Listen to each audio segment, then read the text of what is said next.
36절 말씀부터 마지막 47절까지 읽도록 합니다. 그러므로 이스라엘의 온 집이 분명히 알 것은 너희가 나무에 달아 못 박은 이 예수님을 하나님께서 주님과 그리스도가 되게 하셨느니라 하니라. 이에 그들이 이 말을 듣고 마음에 찔림을 받아 베드로와 나머지 사도들에게 말하기를 여러분 형제들이여 우리가 무엇을 하리까 하니 이에 베드로가 그들에게 대답하기를 회개하라. 너희가 각각 예수 그리스도의 이름으로 세례를 받고 죄들의 용서함을 받으라. 그리하면 너희가 성령님을 선물로 받으리라.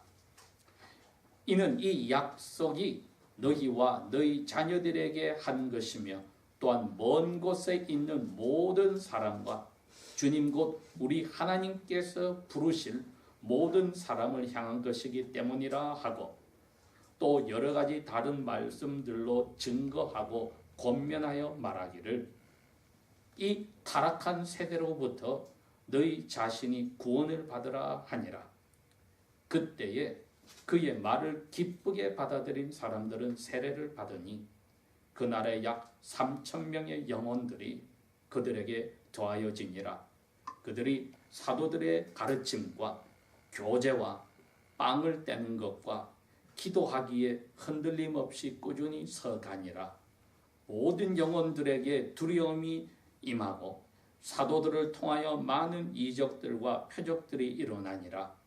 또 믿는 사람들이 다 함께 있어서 모든 물건을 공동으로 사용하였으며 자기 소유와 재산을 팔아 각 사람의 필요한 대로 모든 사람들에게 나누어지고 그들이 꾸준히 날마다 한 마음이 되어 성전 뜰에 모이며 또 집에서 집으로 돌아가며 빵을 나누고 한 마음과 즐거움으로 음식을 먹으며 하나님을 찬양하고 모든 사람들에게 호감을 얻으니 주님께서 구원받아야 할 사람들을 날마다 그 교회에 더해 주시니라. 아멘.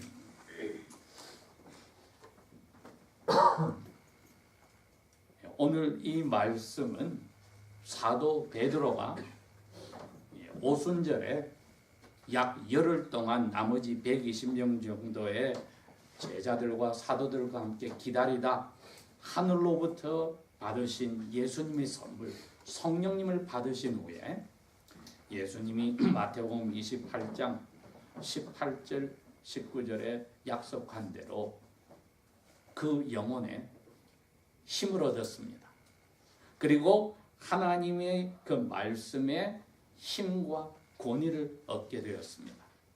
그 첫 번째 일로서 자기들이 갑자기 성령님의 선물을 받아서 자기들이 한 번도 배우지 아니하였던 여러 나라 말들을 하게 될 때, 방언들을 하게 될 때에 오순절 절기를 지키려고 예루살렘 성전에 모여있던 전 세계에 흩어진 유대인들과 개종한 이방인들이 자기 나라 말로 사도들이 하는 방언을 듣고 무슨 일인가 모여들었습니다. 그 모여든 사람들 앞에서 말씀의 권위와 힘을 얻은 사도 베드로가 한 설교의 마지막 부분입니다. 설교라는 것은 우리가 영어로 말한다면은 선포한다는 뜻입니다. 좋은 소식을 선포한다. 사도 베드로가 좋은 소식을 선포했습니다. 그냥 이야기하듯이 서술한 게 아니고 옆집 사람에게 소금거린 게 아니라 공적으로 크게 외친 것이 선포인데 이 선포에는 힘이 있고 권위가 들어갑니다. 영어 표현으로 파워가 있고 어토리티가 들어갑니다. 이건 분명히 효과가 있습니다. 우리가 길에서 지나갈 때에 푸른 제복을 입은 경찰들을 봅니다.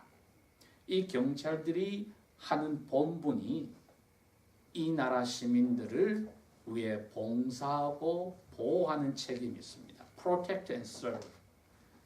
그런데 이 사람들이 시민들을 보호하고 또 섬기기 봉사하기 위해서는 법을 집행하는 권위를 부여받고 또 그것을 실제로 악한 사람들에 적용하는 힘을 부여받았습니다.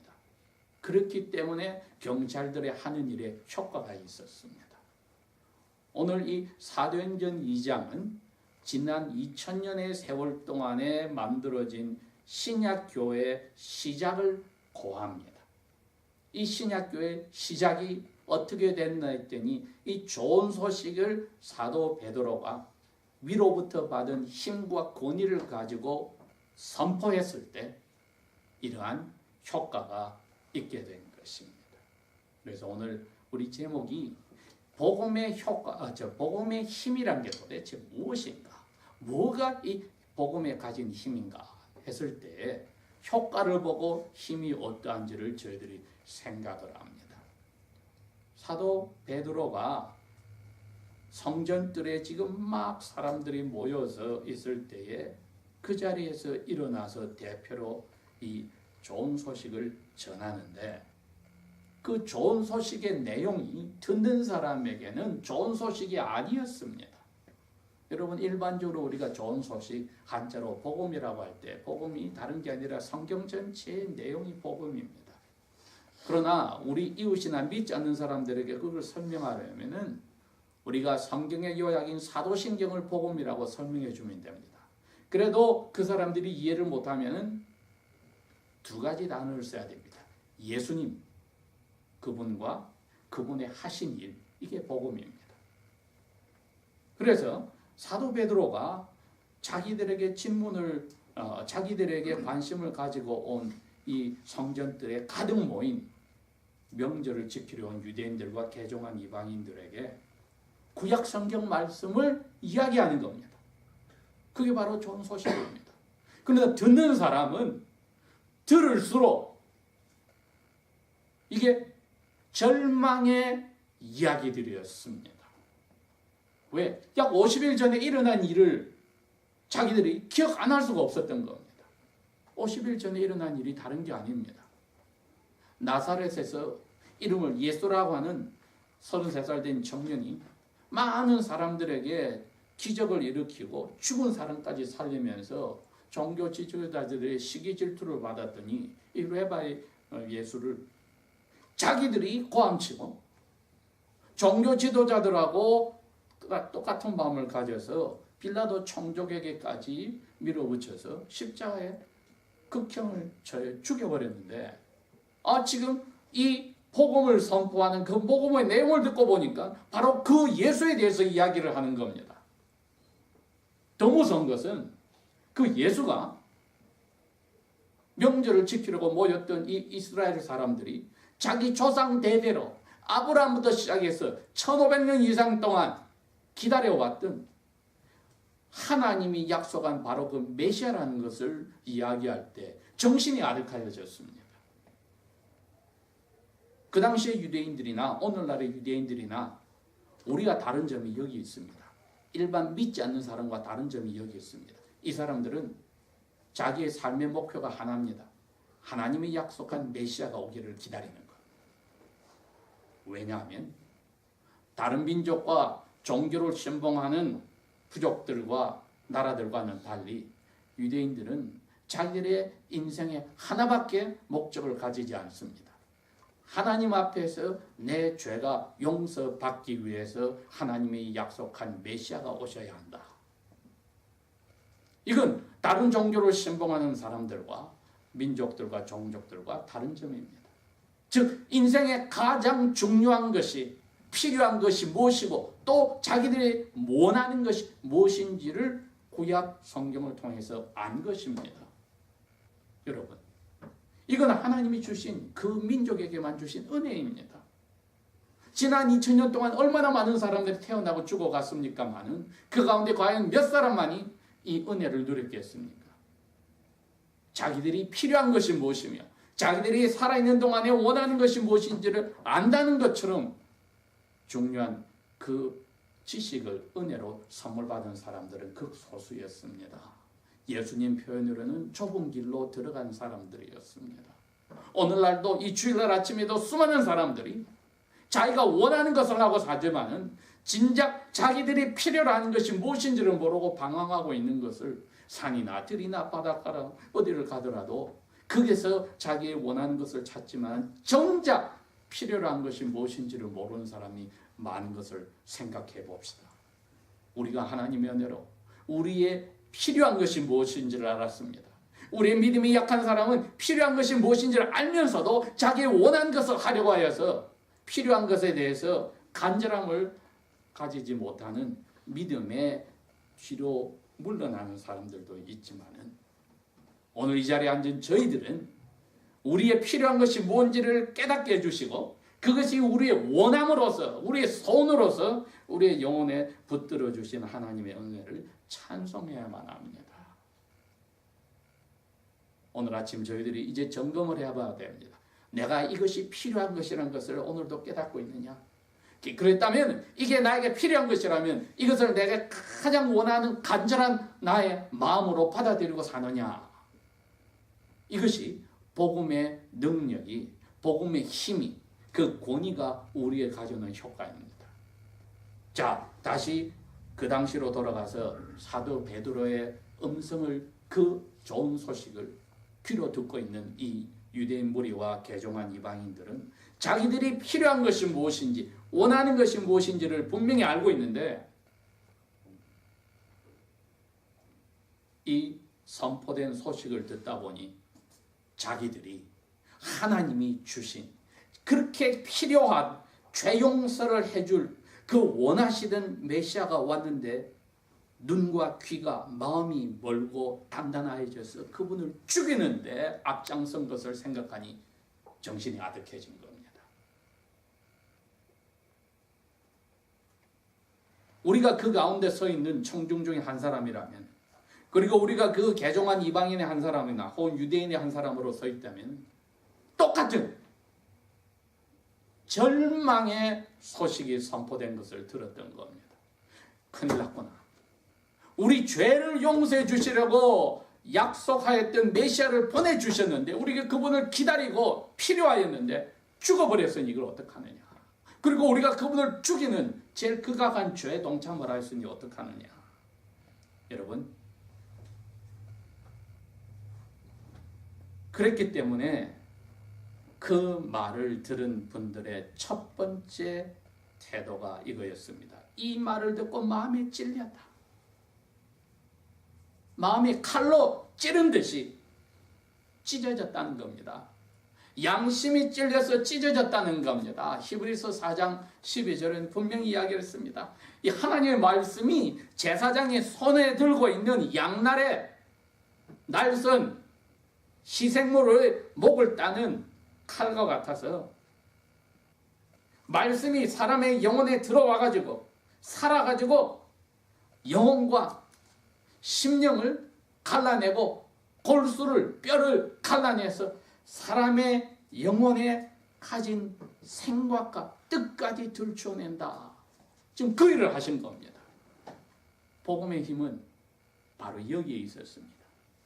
하나님이 성령 하나님을 보내어서 하늘로 가신 아들 하나님이 예수 그리스도의 성령을 보내셔서 하나님의 말씀에 힘을 더하여 준 겁니다. 거기에다가 그 힘을 행사할 수 있는 권위를 부여하여 준 겁니다. 그랬더니 효과가 네 가지로 나와서 우리는 이 힘이 얼마나 어마어마한 건지를 알게 되었습니다. 첫 번째는 양심의 찔림을 받아서 자기의 죄를 보았습니다. 하나님의 복음의 힘은 다른 게 아닙니다. 사람의 마음의 영혼의 죄를 보게 하여서 회개하게 하더란 겁니다. 두 번째로 이 복음의 힘이 가져온 것이 우리가 무엇을 해야 됩니까? 하고 회개한 사람만이, 가슴에 찔린 사람만이, 자기의 죄를 보기 시작한 사람만이 외치는 절망에서 나오는 부르짖음이 있습니다. 이분들은 50일 전에 그 예수를 죽였기 때문에 이제 절망밖에 남지 않았습니다. 죄를 용서받게 될 그 메시아가 죽어버렸으니까 길이 사라졌다 이겁니다. 그래서 부르짖습니다. 어떻게 해야 되느냐? 절망에 들어간 사람이 부르짖을 수 있는 것이 이겁니다. 어떻게 해야 되느냐? 자기의 죄를 보아서 비참을 보았는데 이게 해결할 길은 그 예수님을 죽여버렸으니까 어떻게 해야 되느냐? 38절에 베드로가 그럽니다. 회개하라. 죄를 다 털어내 놓으라는 겁니다. 마음과 머리의 생각을 돌리라는 겁니다. 두 번째 효과가 이거였습니다. 예수님의 이름을 붙잡으랍니다. 즉 베드로의 하는 말을 이 사람들이 이제 확신을 가지고 무조건 믿으라는 겁니다. 이거는. 그전에는 베드로의 말을 믿지를 않았습니다. 복음이 들어왔을 때는 여러분 우리가 평소에는 신경을 끄고 TV든지 라디오든지 직접 예배당에서 목자가 뭐라고 외치든지 신경을 끄는데 이 효과가 자기 영혼이 들어오면은 반응을 보여서 목자에게 당신이 한 성경 말씀을 내가 따르겠습니다 하는 반응이 나옵니다. 내가 오늘 읽고 있는 이 말씀에 내가 순종하겠다 하는 반응이 나옵니다. 뭐든지 말씀하시오. 내가 하겠습니다. 복음의 힘은 이 두 번째 효과를 나타내는 겁니다. 그랬을 때 너희들이 예수님의 이름으로 세례를 받아야 된다고는 명령이 떨어졌습니다. 왜? 그래야 죄 용서 받은 것이 확실해지니까. 그런데 그 복음의 내용을 보니까 사도 베드로가 이야기를 했습니다. 이 하나님이 36절에 나무에 못 따라 박은 이 예수님을 너희들의 주님과 메시아로 만들었으니까 이 메시아를 너희들이 믿기만 하면은 이분은 하늘에서 너희 죄를 용서해 줄 수가 있어. 그러니까 이 메시아의 이름으로 죄 용서를 받는다는 그 약속을 너희들이 이제는 믿어야 돼. 이게 세 번째 효과입니다. 예수님의 이름으로 죄 용서를 받는다는 것을 확신을 가지라는 겁니다. 그 표시로 세례를 받는 겁니다. 그래서 아버지와 아들과 성령의 이름으로 세례를 받는다 할지라도 사도 베드로는 예수님의 이름으로 세례를 받으라고 말할 수밖에 없었습니다. 왜? 메시아가 대신 벌 받는 것이 빠져버리면은 우리는 죄 용서 받을 길이 막힙니다. 유대인들은 그걸 알고 있습니다. 메시아가 대신 날마다 성전에서 아침 저녁으로 죽어가는 양처럼 대신 벌받아 죽어야만 우리가 영원히 죄 용서를 받는다. 그것을 아는데 메시아를 죽여버렸는데 어떻게 되느냐 했더니 베드로가 아니야, 좋은 소식이 있어. 이 메시아가 너희들의 죄를 대신해서 뒤집어 썼는데 아버지가 약속한 대로 메시아 이름만 있으면 너희들의 죄가 이제 다시 용서받아. 절망은 더 이상 할 필요가 없어. 그렇게 이야기를 해준 겁니다. 그러니 메시아의 이름으로 죄 용서를 받았다는 겉에 표신 세례를 받아라. 그러면은 마지막으로 효과가 나오는 게 너희들 마음에 간절함이 생겨. 뭐냐? 약속한 성령님을 오늘 우리가 받아서 이렇게 너희들이 놀랐듯이 그 성령님을 받게 돼. 이 말은 성령님이 그때 온다는 뜻이 아니라 겉으로 드러난 성령님의 역사를 너희들도 맛보게 된다는 겁니다.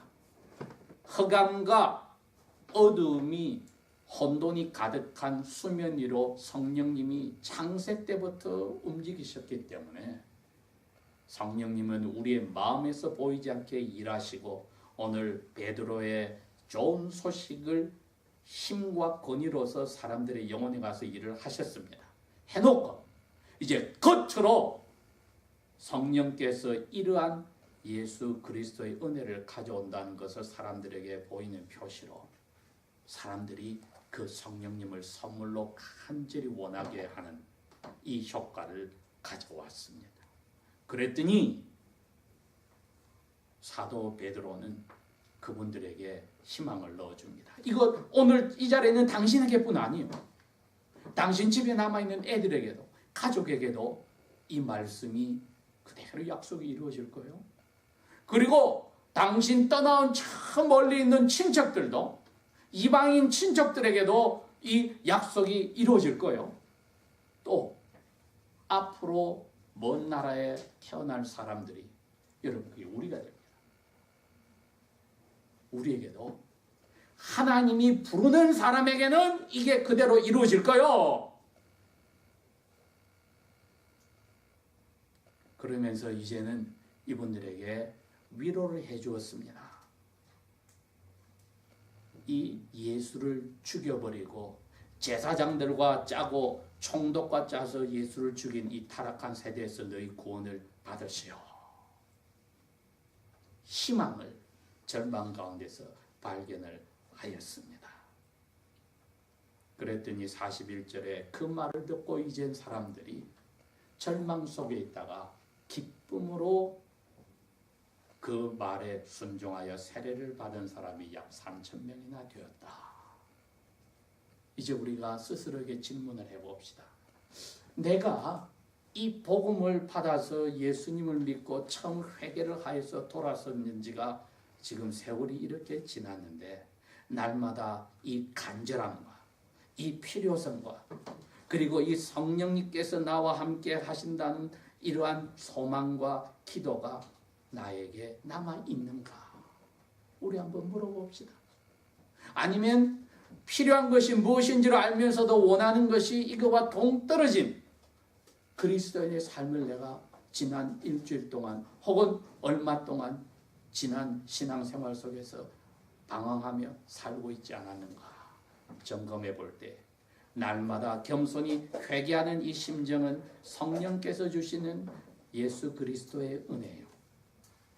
이러한 성령님이 우리와 동행하도록 우리 마음속에 간절히 바라는 소원은 이 세상 그 어느 것과 비교할 수 없는 하나님이 주신 약속대로 주신 그리스도 이름으로 주신 선물인데 저희들이 복음의 힘을 알고 산다고 하면서 그 효과를 낭비하는 자리로 들어가지 않아야 되겠습니다. 기도하겠습니다.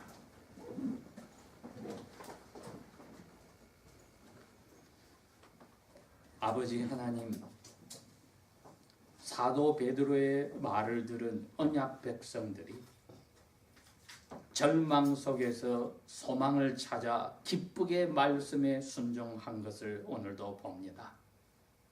그 2000년 전에 초대 교회가 생동감이 있으며 사랑이 있으며 서로를 위함이 그 결과로 열매 맺는 것을 저희들이 봅니다.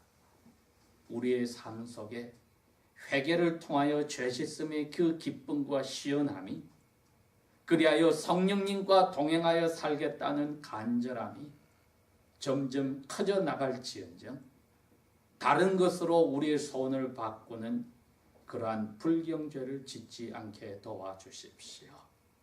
교회가 이 생동감 속에서 예수님의 은혜와 아버지의 사랑으로 맛을 보고 살게 은혜를 더하여 주십시오.